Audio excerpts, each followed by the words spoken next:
Sound grade, জল কামান, এই সমস্ত লাঠিচার্জ এগুলো না করে বরং ভদ্র ভাষায় শিক্ষকরা যেমন ভদ্রতার সাথে আন্দোলন করছে, তাদের উচিত ছিল সেই ভদ্রতার ভাষায় শিক্ষকদেরকে বোঝানো এবং তাদেরকে তাদের ব্যাপারে ঊর্ধ্বতনকে জানানো।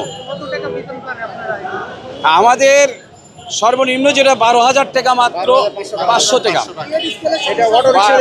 একজন আপনারা জানেন যে MA পাস করে, যদিও আমরা বলছি যে গ্র্যাজুয়েশন পাঠ করার পর শিক্ষক হয়, কিন্তু আসলে এই শিক্ষকগুলো MA পাস করছে, কেউ ডবল MA পাস করছে, এই সমস্ত লোকেরা চাকরিতে ইন করে মাত্র 12,500 টাকা।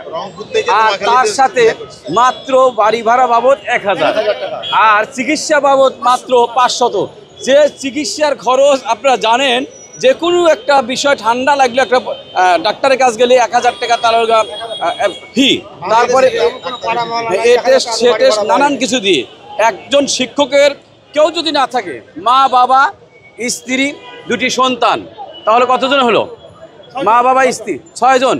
তাহলে 6 জনের জীবনযাপন কি করে? 6 জনের জন্য চিকিৎসা ভাতা মাত্র 500 টাকা হয়, আর বাড়ি ভাড়া বাবদ মাত্র 1,000 টাকা কি করে হয়?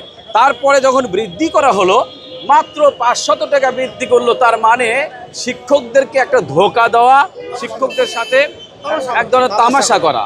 সুতরাং আমরা সেই ন্যায্য অধিকার নিয়েই আমরা মাঠে নেমেছি। শিক্ষকরা জাতির বিবেক, সুতরাং সেই দৃষ্টিকোণ থেকে আমরা কাজ করে যাচ্ছি।